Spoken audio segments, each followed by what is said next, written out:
Welcome to Forensic Friday. Where we examine the intersection of true crime, psychology, and the heart of being human in the middle of it all.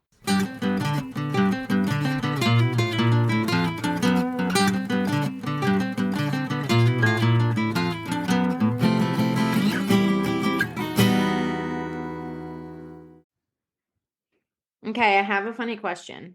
Okay, hit me. I'm gonna just try to start these with like random things. I love this idea. Everybody loves a random question. And if people don't like it, then you guys can comment Hit the and 15-second skip and keep it moving. maybe I was gonna say maybe we'll stop, whatever. Okay, what is annoying that shouldn't be annoying? Ooh, annoying to me that shouldn't be annoying? Yeah, or in general. I don't know. I've got it. What? Okay, every time we go to drive through anything, Okay. Garrett is a read the whole menu person. Everything is an adventure. He's got to, even if he's been there a million times, he's got to look at all the Does he things. try something new every time? A lot of times, or he'll order the weirdest thing on the menu. Like if there's a cowboy burger, like he's in. Interesting. Okay. And I like the same thing, the same place every time. I'm just really like, I know what I like and whatever. Mhm. But if we pull up, I have to tell him when we get in the parking lot, start thinking now about what you want because he'll wait till I'm in front of the speaker and then he's like, and it's like very stressful for Oh him. no. And his Mhm. mom tells stories about how they would go like rent a video, and Garrett would be 30 to 40 minutes walking around, and he'd get the same thing like every time, but he'd walk and he'd have to look at every title. I can't. I can't I with mean, that. I get that. Like the Blockbuster days, I miss those days. Well, I loved that. I really did love that because you'd have all your friends I and you know. got your snacks and whatever. Get the candy. But the length of the perusing Hmm. I just can't get with it, especially if I'm waiting to order and there's Hmm. people behind us, makes me nuts. Oh yeah. Oh, So, but it really shouldn't be. I love him. I love that he's happy. I love that he is kind of a foodie and likes to try new things, but it's just very annoying to me. hmm. What about you?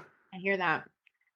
Um, well, one of the things, it's funny, I'm gonna say this and then Preston's gonna listen to the our episode and be like, girl, you don't shop. Anyway. Um, but when I do, and back when I did do the grocery shopping for Mm-hmm. myself, I would always get so annoyed when they would move things around. Oh, yes. I was like, oh my gosh, now I can't find anything. Now I go to the store and I'm just annoyed by going to the store because I never go. And so I don't know where anything is. Okay, how are we the same? Because my husband does the grocery shopping. My husband typically cooks. I shop, but if I do, it's like I shipped shop Oh, or yeah. I do a pickup, but I don't go anywhere anymore. Oh, yeah. No, Really. I literally ordered groceries today because I'm going to make those like little peanut butter protein ball things. Ooh. I know they're so good. I Are you always gonna buy, bring them to work? maybe if I don't eat them all. Bring me one. Okay, I'll bring you one. But I want to make these because I always order, whenever I order Rush Bowls, which is so expensive. Oh yeah. I get these little peanut butter protein things, like they're little balls, and I just am like, I love them so much, and they're so easy to make. So I ordered for delivery some groceries, and he's gonna kill me because we are recording while it's getting delivered, and he's, you know, That's the I best part. You text them, "Hey, I think there's an order on the porch." That's what I do. oh, to Gare? Oh yeah. Oh no, Preston's gonna see it on our Ring camera. Is he not gonna be happy? He's gonna be like, "Why did you order this stuff? You could have gone to the store and picked it out." And I'm gonna be like, "It took me literally 5 minutes to get it, and it was free delivery." Yeah, I get free delivery too. Yeah, free delivery. So, It's just work smarter, not harder. You know? right. But So my I husband would feel. rather go to the store and go up and down, and nobody has time for that. It's a 3-hour trip. He's got to get 10 things. I don't have time for that. No, literally. I mean, whenever I need ice cream, I don't go to the store. Oh no, that's all Preston. If I need ice cream and I don't have any and Preston's not home, I don't get ice cream. Yeah, oh, same. I accept defeat. Oh, Every once in a while, I get in the mood for a slushie Mm. from the gas station. You know what I mean? I haven't had one of those in probably like 10 years. Oh, get one this week. I'm telling you. Every once in a while, it's so good. You know what I really want to do? So I went to the movie. The last time I went to the movie was with Arliss, and we went to go see uh Wicked Oh, yeah. movie version. And she got a slushie, and I was like, I love this. But I Oh, didn't get one. I just got a Diet Coke. But I was like, I should have gotten a slushie. oh, it's so good. It's got to be cherry, though. It's got to be, I don't like the cherry. I like the mix. If you mix the Coke and the cherry, there you go. that Mm, was good. that Now I sounds want to so go to the good. movies. Now I want a slushie. I'll get one tomorrow. We're taking Mac to the movies tomorrow. We're going to go Okay. see the Minecraft movie, okay? Oh yeah. Not excited about this at all. But No, that sounds actually terrible. oh my God. But I'm gonna go because it's my boys and Mac really wants to go and Garrett bought the tickets. But I was talking with Mac and he goes, it looks kind of cheesy. And I was like, then why are we going? But we're You're going. like, why are we subjecting me to this torture? I know, but we're going. Girl, I get it. I'm trying to think if there's anything else that's annoying that shouldn't be annoying. So just going to the grocery store for me is annoying. Oh yeah, I'm with you on that. Um, Oh, I know another one. okay, what? Any kind of instructions for a menial task where there's like 20 instructions in a row. Oh, it Okay. makes me nuts. I can't like the work thing we were just talking about that had all of these steps and there was a PDF, like an 8-page PDF with steps. Okay. Freaking impossible. And I just cannot hang in there that long. Yeah, I'm with you. Oh, it's so I'm hard. with I'll you. do it. If I open a box and I can't figure it out just by looking at it, it won't get done.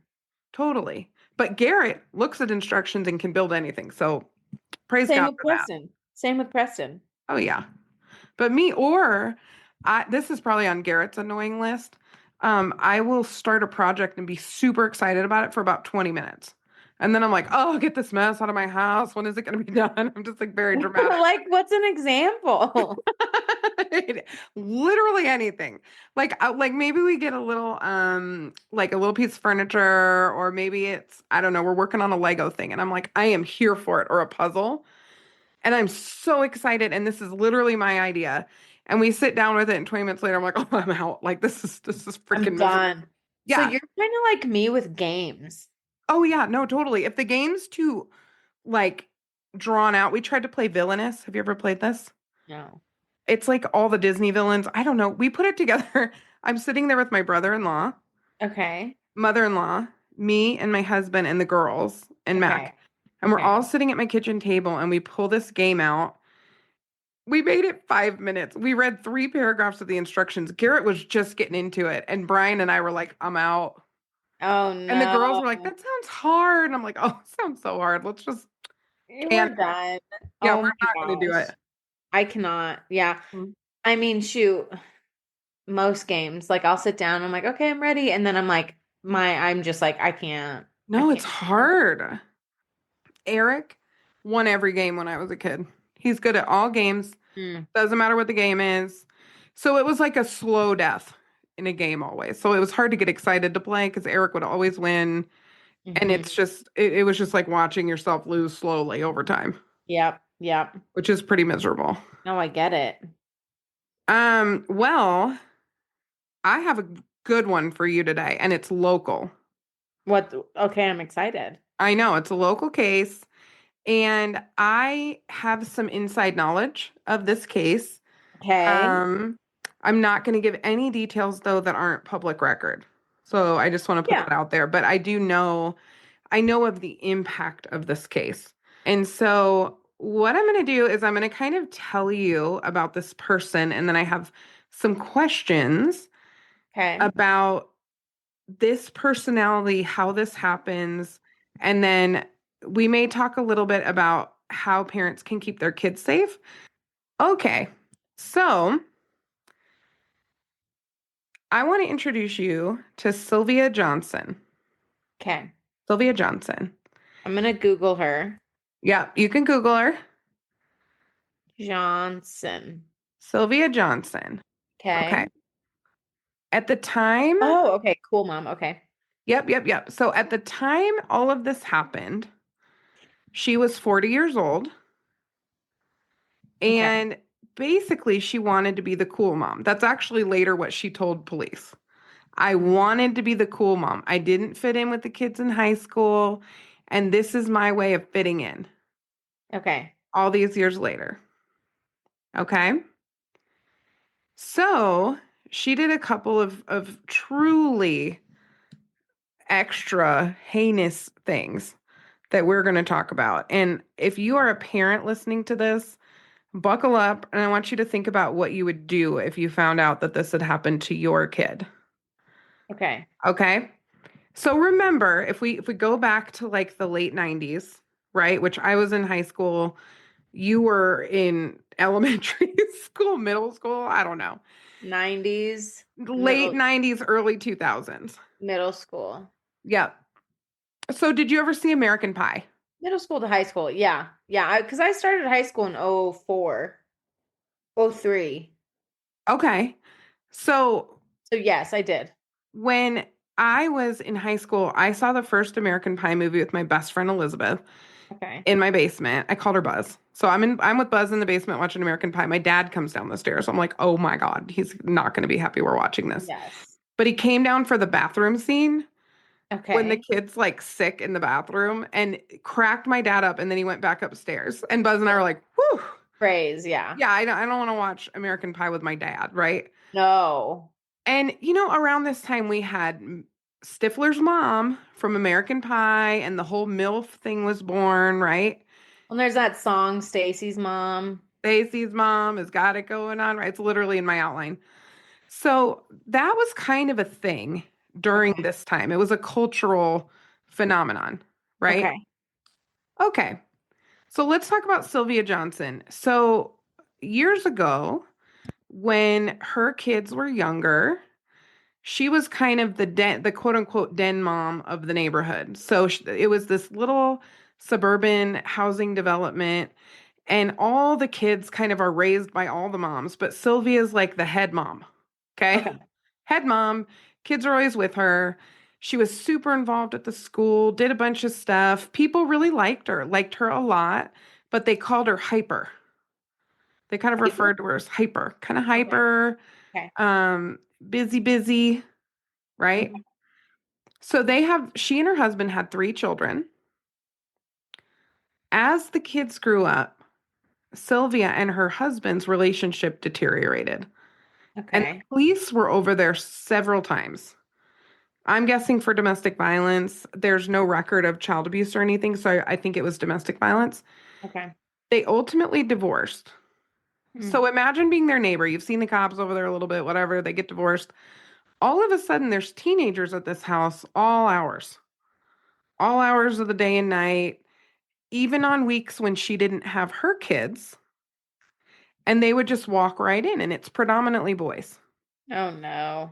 Yep, predominantly boys. Oh no. Uh-huh. She had illicit sexual relationships with these boys. These boys were friends of her daughter. Uh, And in one incident, she had what sounds a lot like a threesome with 2 of the boys. oh shit. Mm-hmm. She bought them tons of alcohol, marijuana, and eventually taught them how to snort meth through a dollar bill. Oh. She told them this was her self-medication for her ADHD. Okay. Mm-hmm, mm-hmm. On one occasion, 2 boys took her on a road trip. I know, I know. So 2 of these teenage boys take off on a road trip. Sylvia's in the back seat. The boys start smoking weed. She's Okay. making fun of them for smoking weed, so she pulls out some meth Oh gosh. and is snorting meth somewhere between Las Vegas and California, and had the boys do the same thing. Oh my goodness. Mm-hmm. And she's in Colorado. She like is from here? Arvada. Mm. Arvada. Yep. She's a local chick, man. Okay. Local chick. Oh, buckle up. We're Well, just getting warmed up. so, and we'll do an episode on this, but really quick, I'm going to plug one. Yeah. There's a new situation of this like younger woman. She's like Mm. probably in her late 20s, early 30s. Just recently got married, and she's like a really pretty woman. Yeah. where, looks her age, all that. Got in trouble with sleeping with a student, whatever. Yeah. Again, we'll do this case. But I'm looking at Sylvia and I'm like, she's looks like a mom. Well, yeah, she's using meth. She That's not doesn't, making her look younger. no, that's what I'm saying. Like, I'm not trying to be a jerk, but No, it's kind but of like meth this, is the opposite of right. anti-aging. But Meth it's is kind like, of let's like, see how old you can look in 5 months. but it's kind of like what I said about Steve, where you're like, what? Mm-hmm. What's the appeal? Totally. And you're Yeah. probably seeing, are you seeing her court photo? No, I mean, yes, her court photo, but I'm also looking at, I mean, there's other pictures on here. Oh yeah. And I'm like, there's just no appeal here. I mean, I don't get it, but I'm also not a teenage boy and I'm not getting free all the things. But yes. That's fair. But I think there was a lot of grooming happening, right? Yes. One boy said Sylvia had spent $5,000 on him over the course of a year, buying him clothes, dinners, booze, pot, and he said the blowjobs and the sex were free. Oh my God. I know, I know. On at least one occasion, she gave her own daughter meth, and she also supplied meth to the daughter's boyfriend, whom she also had sex with. Oh gosh. Okay, okay. Okay. What are you thinking so far? Okay, well, it actually made me think of another story. I don't know if I should say it. I won't say any names, but I'm going to say briefly the story. I went to high school in the Springs Uh-huh. for most of high school. Yeah. Okay. And it was a wealthier area. It was Mm-hmm. not a private school, it was a public school, but it was a wealthier area. Yeah. And which meant, a lot of wealthy kids. We were like we were on the south side Broadmoor area. Yeah. Okay. Lots I of won't drugs. even I won't even say the high school because I don't want to get in trouble. We don't want to get in trouble with the principal. No. But there was a situation that happened. So there was this family, and I think the family had like three or four girls. I can't remember. Okay. And there was a lot of dynamics like this, lots of drugs, right? Because of super wealthy families. But there was a situation where there was this wealthy family, and the mom looked, I mean, she obviously had a bunch of work done, good work, like she looked really whatever, Yeah. great. Old, married to, I believe, an older man. I never saw this individual's husband slash my classmate's father. Mm-hmm. I never really saw him around. I think he traveled a bunch for work. Anyway, long story short, it's our senior year, and I get word of this family falling apart. Hmm. And it's because the oldest sister's boyfriend Oh no. and their mom slept together. No. It was a big freaking deal. So then fast forward. Oh This no. is so terrible. I don't Did even you know if run into them at a Chick-fil-A? No. No, I wish. Um, Fast forward a little bit. I went to like a party after high school Uh-huh. in the Springs, and we were just like hanging out and whatever, and we were being dumb older teenagers slash young 20s. I think I was 20. Yeah. And this kid's like sitting there and we're talking, and he's not a kid. He's like probably 24, Yeah. 25. And we're talking, and he's like, "So do you remember this situation that happened in high school?" And I was like, "Yes." And he was like, "I was that guy." What did you say? He was. He Oh, totally was. oh my It God. was crazy. I was like, "Oh my," and I looked at him, and me, no filter. I was like, "You blew up a family." Oh, I love that you said that. Literally like nuclear, like you blew it up. And he was like, "No, I know it was really bad." And I was like, "Yeah, yeah, you think?" Also, he didn't blow it up. That freaking mom blew it up. I Oh, mean, the not his mom, kids, but like, 1000%. oh my God. Yes, yes. Yeah. So that's what this makes me think of. It's like, it's just crazy to me. Like, you're a mom, you have a son. I'm about to be a mom. I mean, I will be a mom by the time this episode Yep, airs. you will. And I'm like, I can't even imagine. Mm-mm. I can't even imagine. Oh no, the rage when I first read about this. Well, I heard about it and then I started to dig in and then I got my research together, right? Yeah. And I have the sources that I got these from. One of them is Good Morning America. So Good Morning America is where I got a lot of this information. ABC News, Good Morning America. Some of the boys came forward and were on Good Morning America. Wow. Uh-huh. Yeah. Hmm. Let me tell you how this got out. So first of all, a couple of the kids started anonymously kind of calling 911 about this because some of the kids got over it. Some of the kids didn't do meth. Mm. It wasn't like all the kids were doing meth. Some of them were had like a pretty healthy fear Hmm. of meth. So they're like smoking weed, but they know there's people in the bathroom and they're pretty sure they're doing other stuff, right? And it turns out it was meth. Hmm. So in September of 2004, so this happened from September, October to September, October. So it was about a year that all of this crap was happening. Okay. September 2004, Arvada police finally start getting wind of this a little bit and they Okay. start doing a little bit of investigation. She came in within that first month and confessed to like almost all of it. Wow. And this was before many of the victims had even been identified. Wow.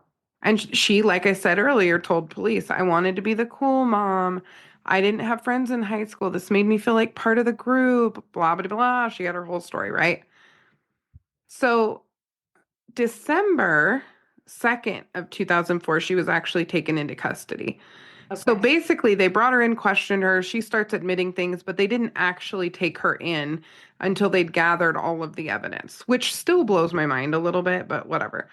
So she gets taken into custody. She was charged with 9 felony counts of contributing to the delinquency of a minor Oh, and gee. 2 misdemeanor counts of sexual assault with a 10-year age differential.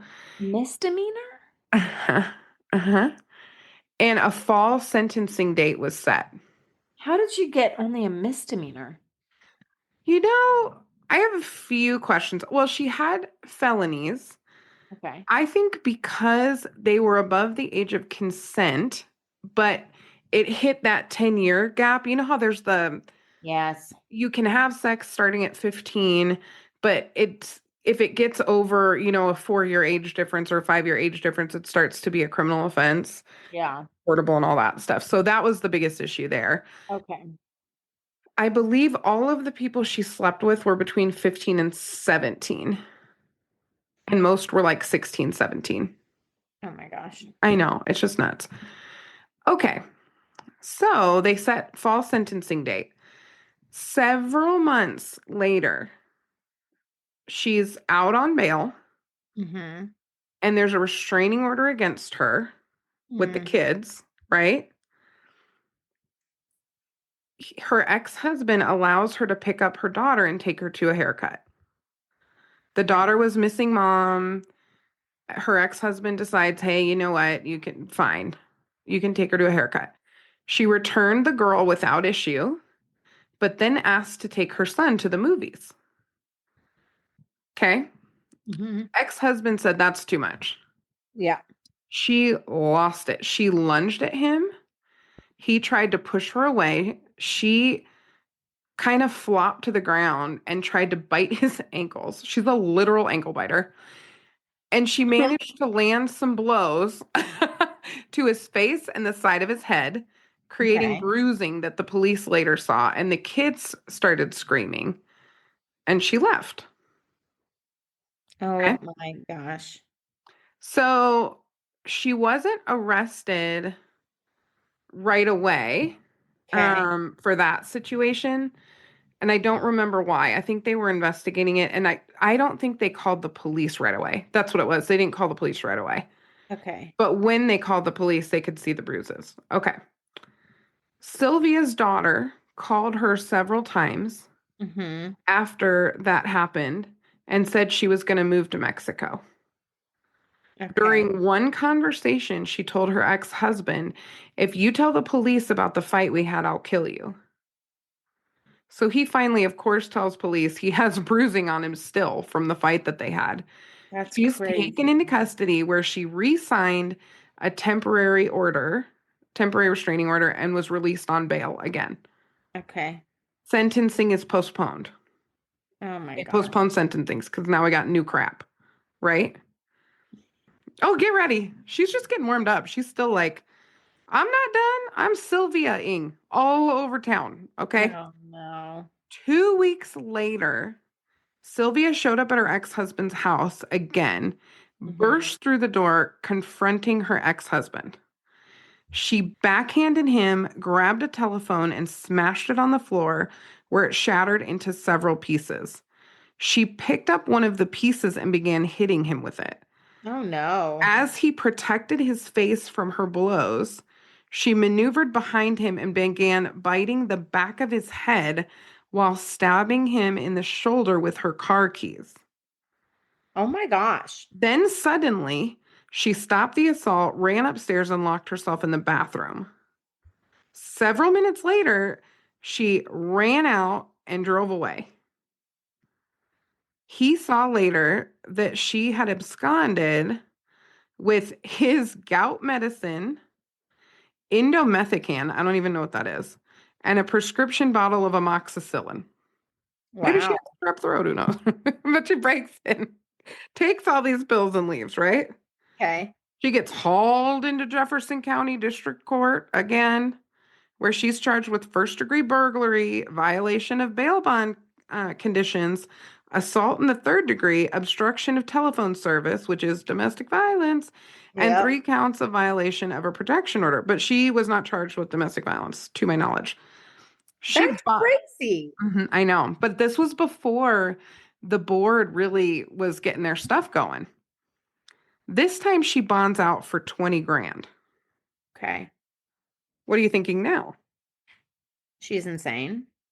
What do you think is the most likely thing she's going to do based on what you know now?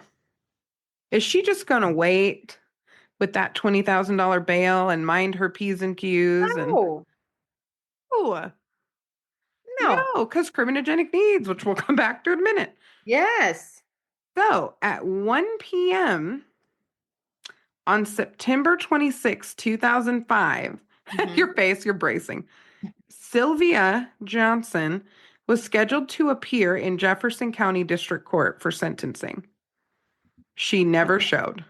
Oh my gosh. Are we surprised? No. Instead, Philip Scherner, her defense attorney, who's like, oh my God, this woman, he's like losing sleep and hair's turning gray, right? He provided a copy of a police report detailing a rollover accident near Castle Rock Oh and no. explained that his client was in the intensive care unit at Swedish Medical Center. Oh no. Want to know why? Why? At 5:30 the previous day, Sylvia had been heading north on I-25 to Denver in a 2005 Jeep Liberty. With her in the car was her 11-year-old son, his 12-year-old friend, and her 14-year-old daughter, Oh and no. another 14-year-old girl who Sylvia allowed to drive. Oh no. The 14-year-old driver tried to change lanes, lost control of the vehicle, skidded off the east shoulder, then down an embankment before launching into the air for 137 feet and coming down in a field where it rolled over and over for another 88 feet. Mm. The only person wearing a seatbelt was the driver. Sylvia's son was ejected from the back seat. He suffered a ruptured spleen and a fractured back. Sylvia's daughter suffered a broken pelvis and head injuries that required 10 hours of reconstructive surgery. Sylvia had a fractured back and a broken eye socket. It's a miracle they survived. No one died in this accident, but it is a miracle. At the hospital, a Colorado state trooper found a marijuana pipe among Sylvia's belongings. Okay. 14-year-olds driving. Okay. And one of the things that I read was that it was routine for her to take a bunch of kids, pile 10 kids in a car, drive 100 miles an hour on 470. People are they're drinking, smoking, everything in the car, blasting music, right? and either she's driving or a kid's driving or whatever. But it was a 14-year-old. Now, this says it was the friend. I read in another place that it was her daughter that was driving. So I don't know whether it was her daughter or her daughter's friend, but one of the 14-year-olds was driving on I-25, right? The ex-husband had been in Mexico at the time and had allowed Sylvia to take care of the children. The 14-year-old driver told the trooper that Sylvia had taken them to Colorado Springs because she wanted to visit her mother before going to jail. What I'm actually thinking as you're talking about that part was I was actually trying to think through like what diagnosis she would have. Oh, I'm going to get to that. Okay.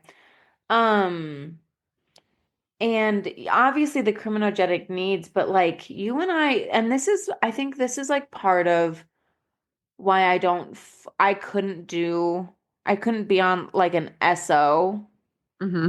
therapist. And for our listeners, that's sex offender. Yeah. I couldn't be an SO therapist, like DV. I this sounds so weird, but I enjoy doing the work we do. I enjoy working with individuals who've been arrested for domestic violence because you see a lot of growth Hmm. and if done well, like recidivism does actually go down. Yeah. Whereas like you said earlier, SO work, the recidivism is just so high. It's just hard. It's really And hard. so I'm listening to this insane story and I'm like, what was she thinking? Like, Oh, how does it not compute that you're already in so much trouble and then you don't show up to court and you're with a bunch of kids? well, and she's clearly a domestic violence offender, which I'm going to come back to, right? Yes. Yes. So those police go into the house. There's a pretty clear picture of why they were there. Right. And it wasn't him. Yeah, obviously. Yeah, It wasn't him. she like bit his freaking ankles. And when she was hyper because she's on meth. Yeah. And also, when you take meth and you have ADHD, it's not that it calms your system. It's not good treatment for ADHD. But No. but it does actually increase your focus. If you're all jittery and jumpy and hyper and all of that, it's because you're abusing a drug. And that's what Yeah. the drug does. It's a stimulant. Yes. Okay. So when they went to court, Mm-hmm. basically, bunch of media shows up. Sylvia has supporters, including her elderly mother. Mm-hmm. Um, Families of the victims are waiting. There's quite a few people in there. Sylvia entered the room looking much more together than in her mugshot, obviously. Which mugshot? I don't know which one they're comparing it to. She's got several. Sylvia immediately starts weeping, Hmm. weeping when the forensic psychologist took the stand. She starts weeping. Oh Okay. boy. He met with Sylvia for 4 hours, but spent much more time than that studying her case. He'd Okay. concluded she suffers from bipolar disorder type 2, a genetic disease that manifests itself in a variety of ways, from difficulty concentrating and listening and pressured rapid speech, substance abuse, hypersexual behavior, rapidly alternating mood swings or flare ups. They can have someone feeling very normal one moment, irate, or severely depressed the next. Mm. Bipolar disorder, whether type 1 or type 2, certainly affects someone's judgment, Miller testified, detailing how even after Sylvia was diagnosed with the disorder, she refused to believe it, insisting she suffered from ADD instead. Of course, because meth. Right. This stubbornness extended to treatment. He said he recommended that Sylvia receive mood stabilizing medication and be monitored to make sure she stayed on it. Cherner walked Miller through Mm-hmm. past manifestations of Sylvia's illness, including 2 mental health holds where she was kept under observation, once after she threatened suicide around the time of her divorce. But at no time had she been determined to be a significant enough threat to herself or others to require long term psychiatric care. Hmm. Sylvia continues to weep while the prosecutor, Scott Story, presented the victim's side, including statements from some of the parents. You ready for some parent statements? Yeah. Right? I'm full of parent statements in this moment. Thinking about my son? Are you kidding me? Oh, I'd be in a cell across the way. Jenny, this is what I'm talking about. But I this is know. what I'm talking about in other episodes when I say I don't think I know. I would hold it together well. If some 40-year-old woman Um, had sex with my teenage son and gave him meth, oh my God. I Like, think they better put me somewhere until they put her somewhere. this is what I tell you, and you're like, nah, you can't think that way. But I know, but this one broke me. I got to tell you, this one broke me a little bit. they all the ones with the kids break me. I couldn't. Oh, I just got big, big, big mad, I know. And I was like, I well, get just, it. maybe they could just put me in a nice room somewhere with some grippy socks until they put her in jail. That is probably what we would need to do. They would have to. Uh-huh.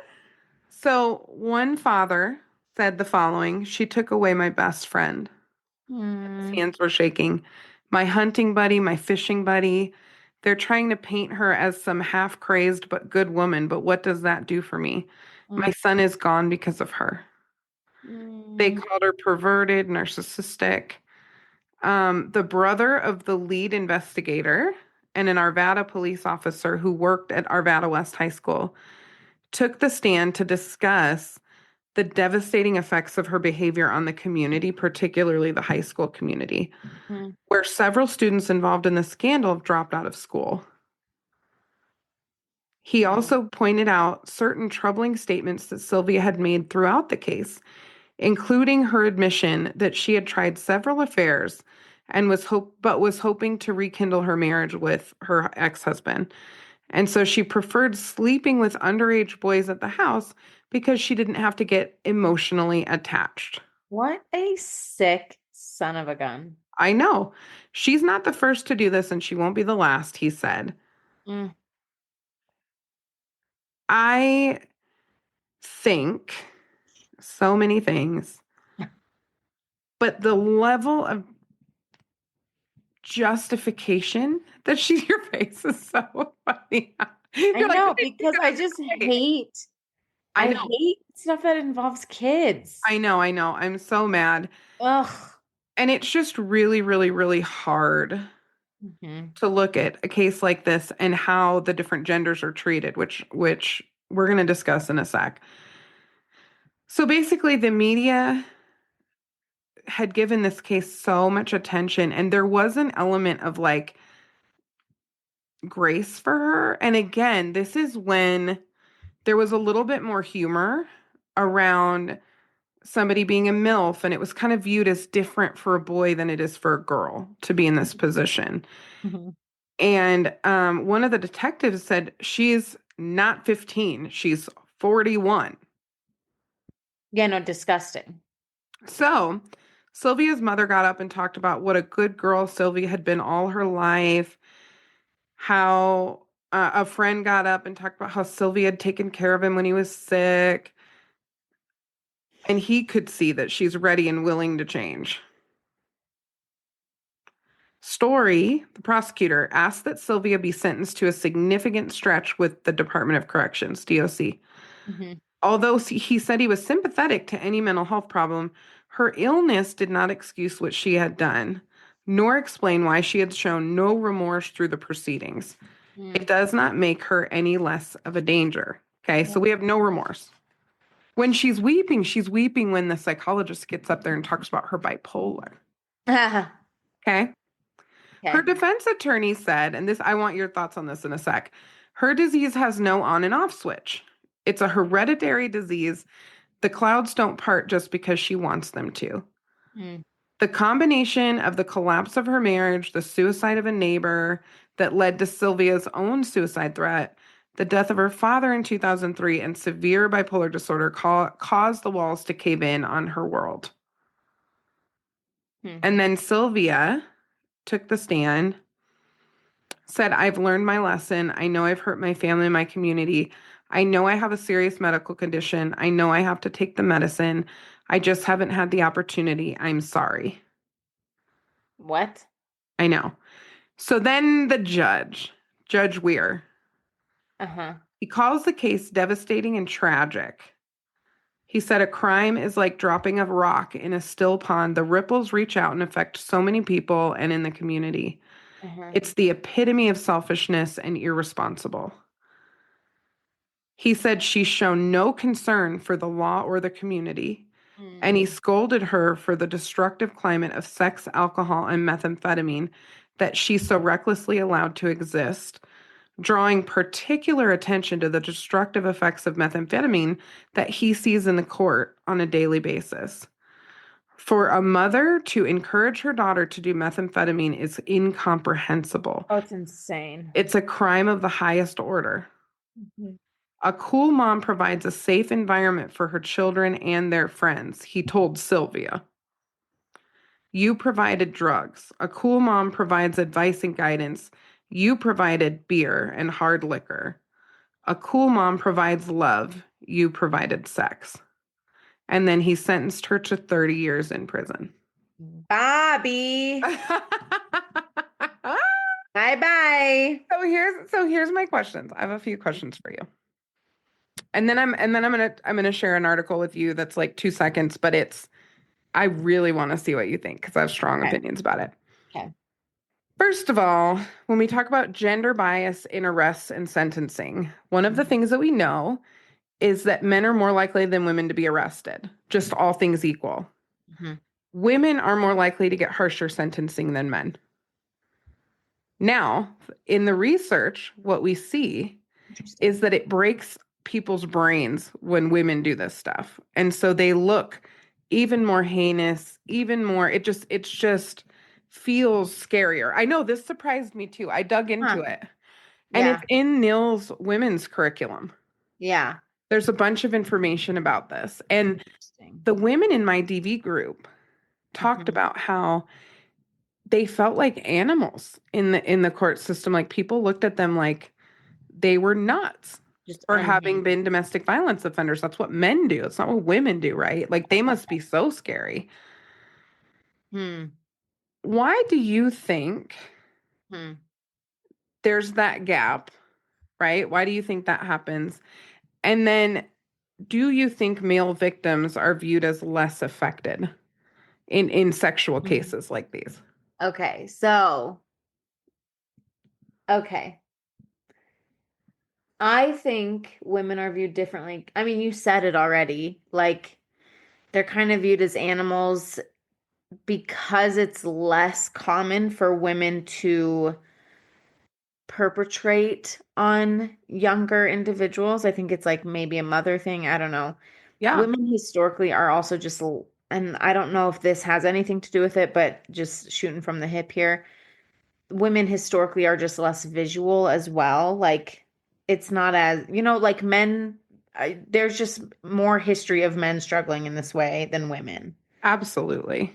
So I think women are viewed as kind of animalistic because it's like women shouldn't lose their crap like that, like in a DV situation, Yes, or they shouldn't be attracted to that much of a younger individual because of the mother instinct in them. that's right.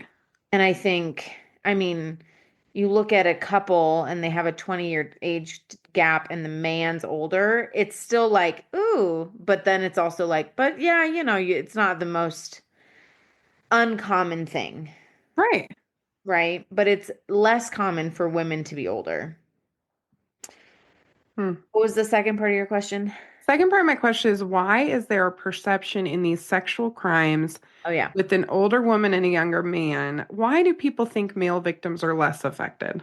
Okay. So I'm going to say I don't think they are, but I have talked to many men about this, and they will tell you that they are less affected.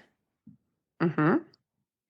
So I know of someone who made out with their teacher Mm. a long time ago. I don't know who the teacher was. I don't even know who, like, where this person is anymore. Oh, interesting. And they told me this like when we were in our 20s. Hmm. And they said, Was it a teacher you knew? no. Oh, I okay. didn't I didn't even know I didn't know them in when all Oh, this. okay. So they're just saying when they were in high school, this is what happened. Yes. And they were technically either 17 or 18, and the teacher was like 21, 22. Oh my gosh.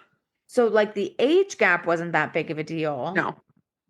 but the fact that they were like a young teacher, or they might have been a TA even, I don't know. Yeah. They made out with the student. So, but they said, they were like, yeah, I wasn't impacted at all. It's like still one of the coolest stories that I have. See? I know. That's what I'm Well, saying. and then I happen to know that one of these victims became a severe alcoholic and Mhm. was ultimately hit by a car when they were Hmm. walking drunk and died. Well, yeah, but mine's saying they weren't impacted like that. No, I know, but it's Yeah. like you see the gamut, right? Like Yeah. then there's this other person who was so severely affected, Yeah. you know. I Yeah. think this was especially traumatic because several of the boys said, I didn't consent to any of this. Mm. I didn't Well, consent. it goes into the manipulation and coercion and grooming. Yes. Well, and a 40-year-old feels a lot more like a mom than a 22-year-old. Yeah. So and I'm not defending this because somebody who works at a school or is in a teacher role or a coach, it's a position of power and it's Right. always inappropriate. Correct. But when you think about like a 17-year-old boy and like a 21-year-old girl, the next year they'd be in college together. Right. So it feels a little different. There's still a big maturity gap. A 17-year-old girl and a 17-year-old boy have a maturity gap. Yep. Women mature faster than men. Yeah. Most of them. Ugh. Obviously not with some Like of them. 9 times out of 10. Yeah. They socially and in many other ways, they kind of mature a little bit faster. Hmm. A 40-year-old woman and a 16-year-old, that's a mom and a son's age. And sure enough, she slept Yeah. with her daughter's boyfriend. Oh, it's crazy.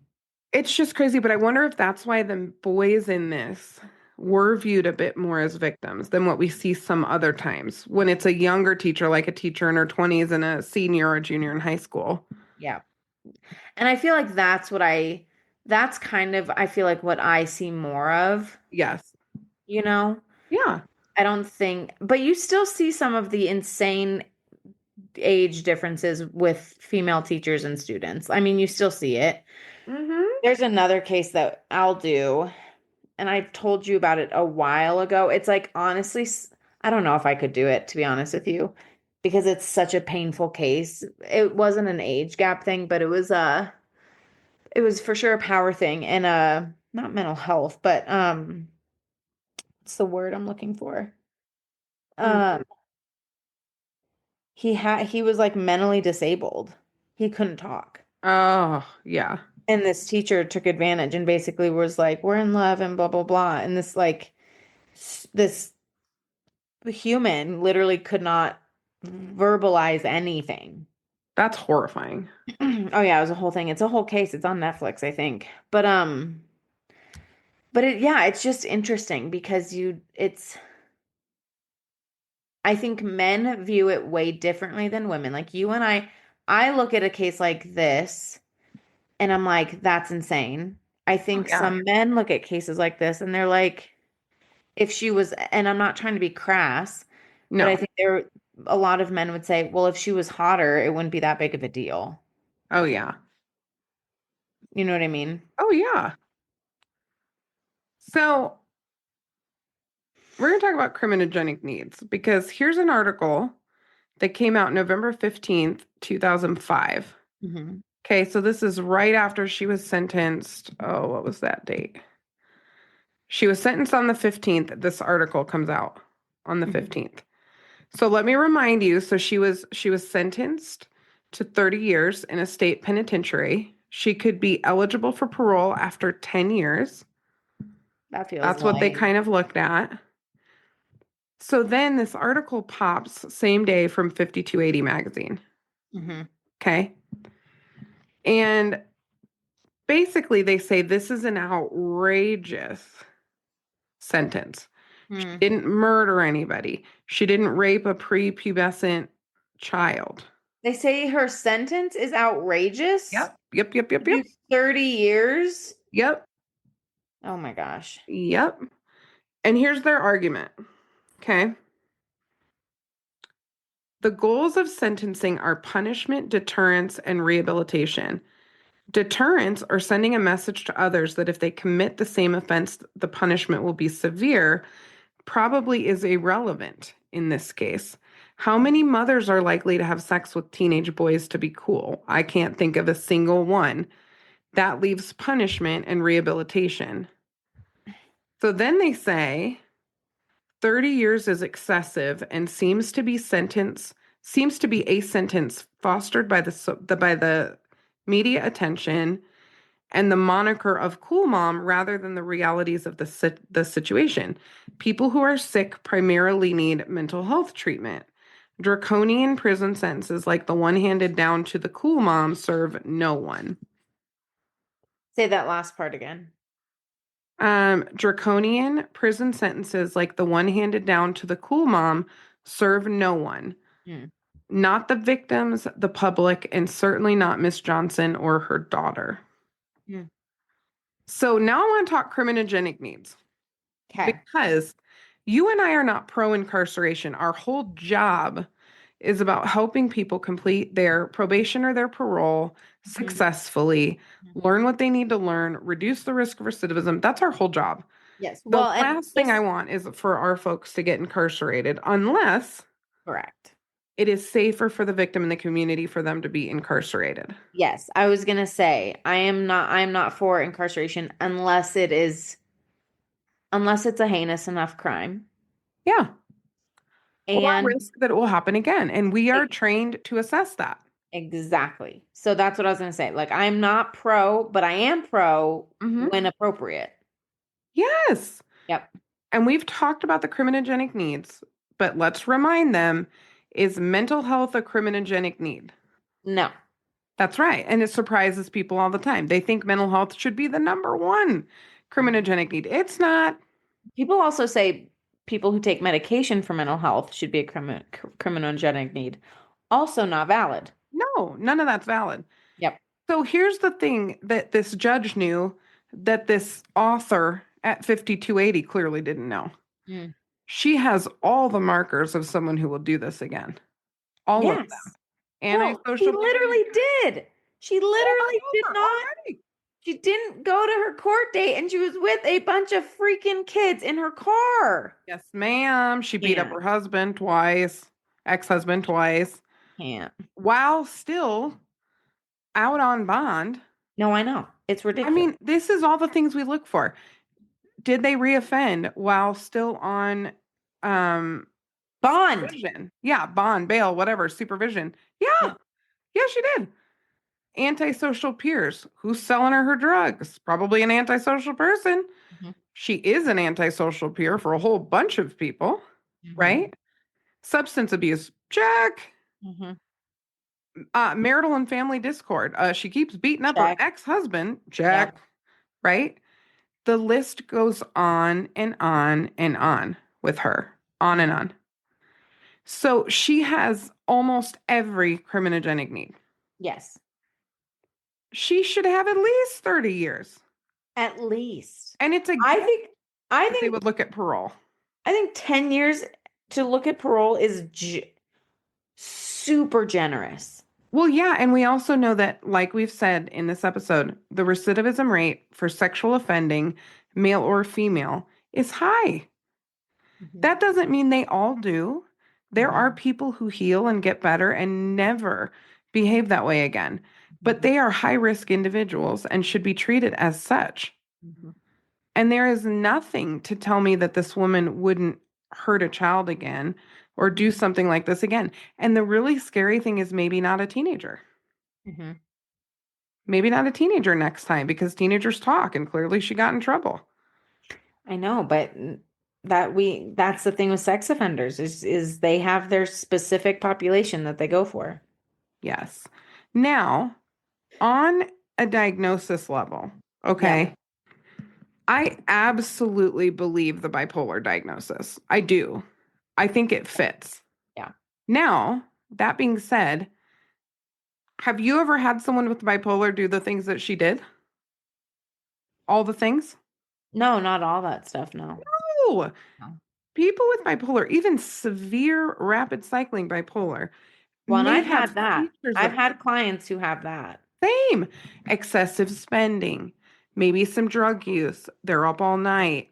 Maybe Yep. they have sex with a whole bunch of people. Like they have Erratic. pieces Yep. of it. Erratic behavior. Yep. All that. Erratic behavior, all of that stuff. Breaking the law. They do. They break the law sometimes. Yeah. They get in fights Yeah. with people, whatever.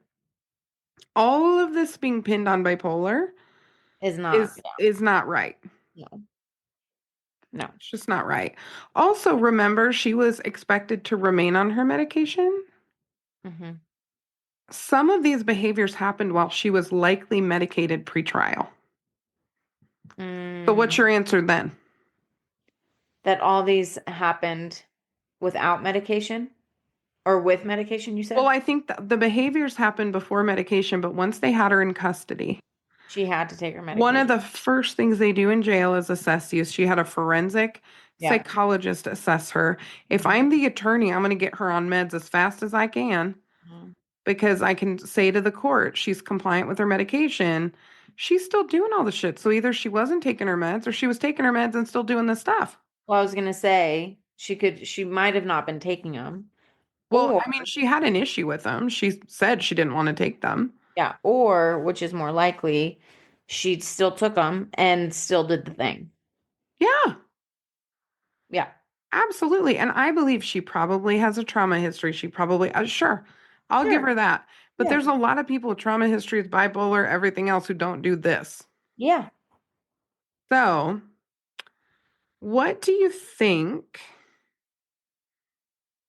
her children need to heal? What are they going to need? Oh gosh, a lot of therapy.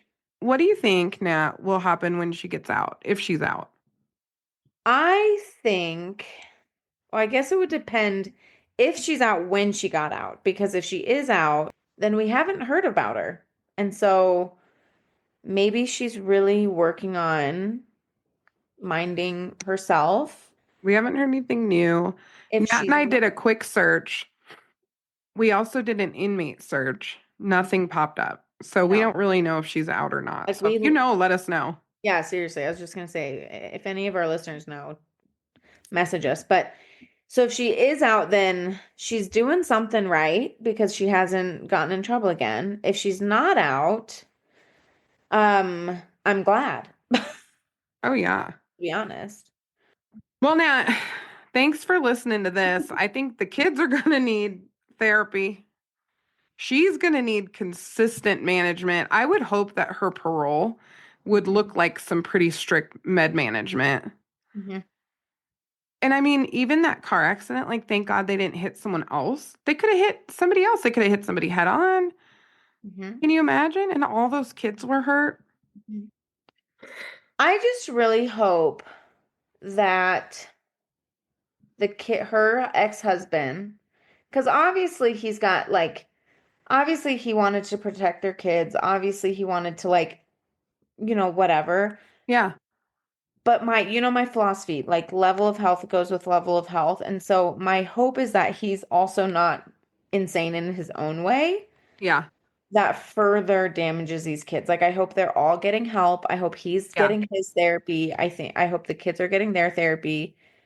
And Well, I'm skeptical because he sounds like a pretty classic codependent in the sense that she's out on bail and he's like, "You want to take her for a haircut?" Like, like I hell mean, no. no, absolutely not. And then when I mean, in fairness, though, when he said no, he got beat up. So Mhm. I So think she had him kind he's of in scared. line.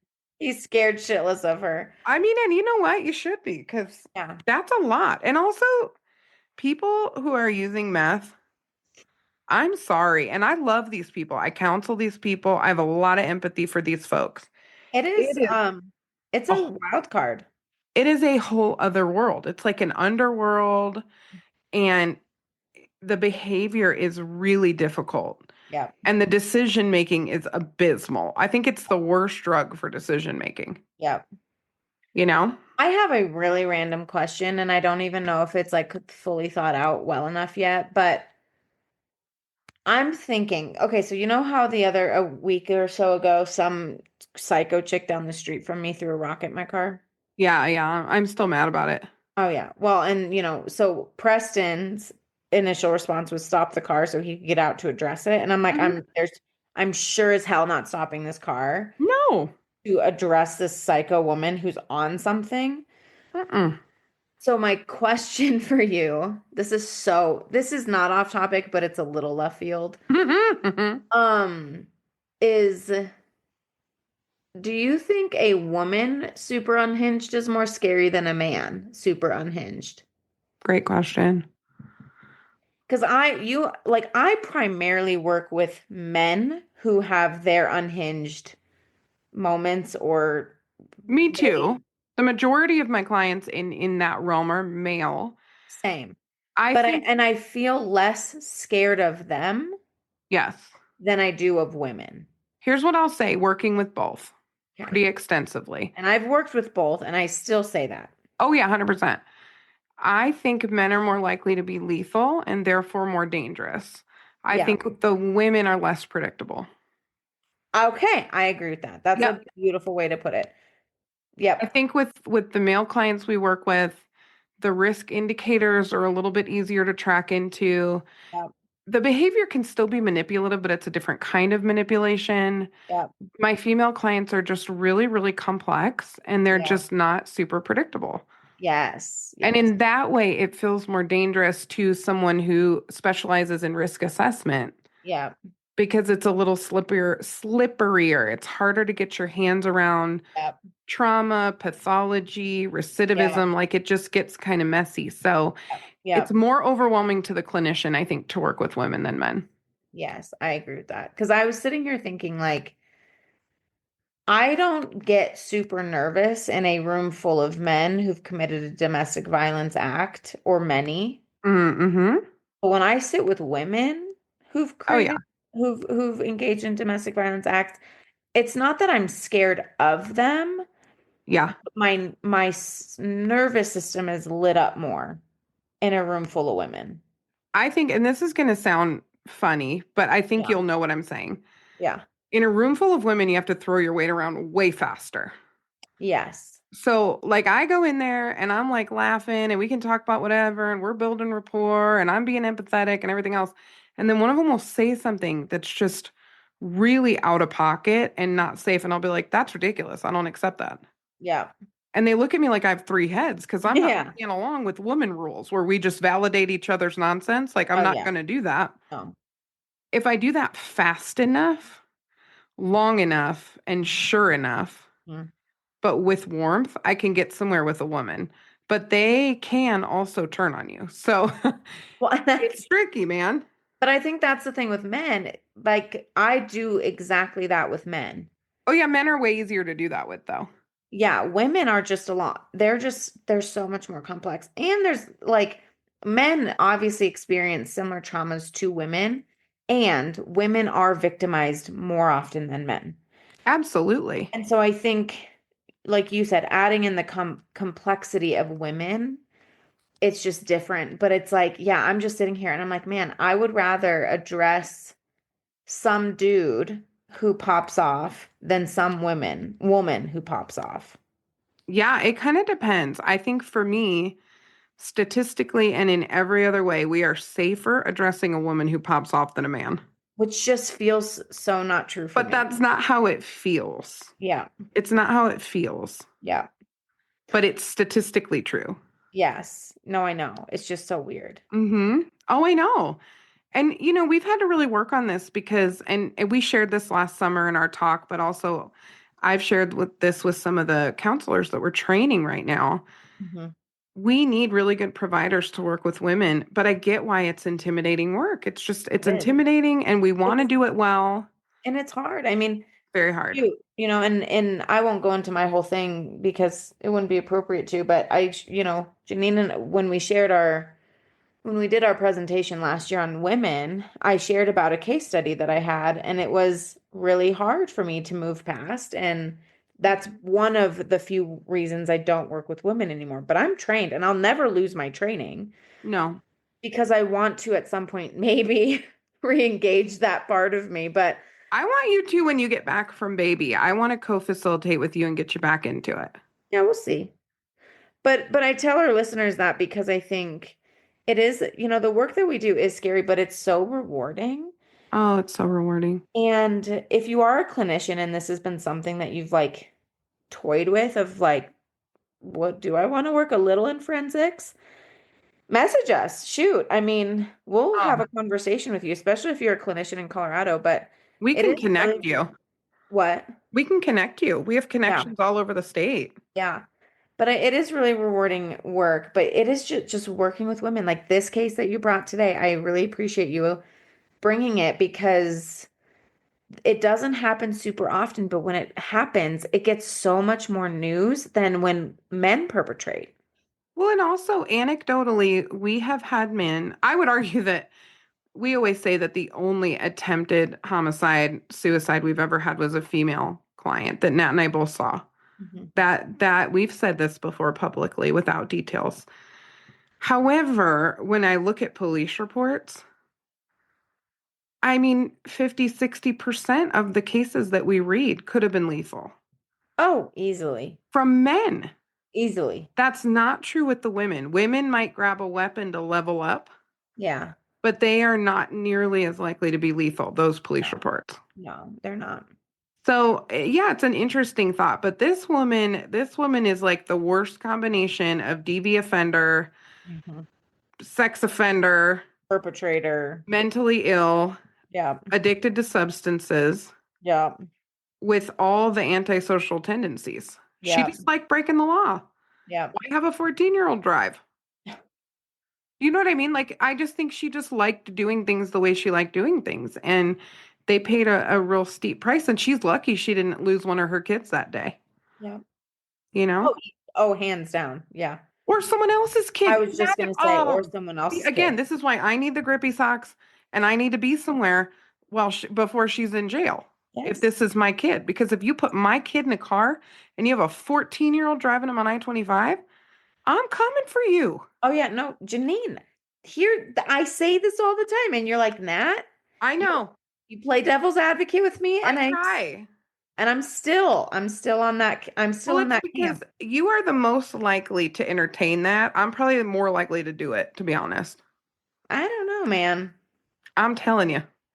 I think we're both equally likely to do it. I think I'm quicker to jump the gun. Yeah, you're a jump the gunner, but if I do it, I'm going to think it out and it You're just right. be done. Our difference is I'm more impulsive. You are way more impulsive. We'll both do the thing, but Yeah, I'll but get caught. and yes, because I'm a finisher. Yeah. I will finish it, and Yes. I may or may not get in trouble.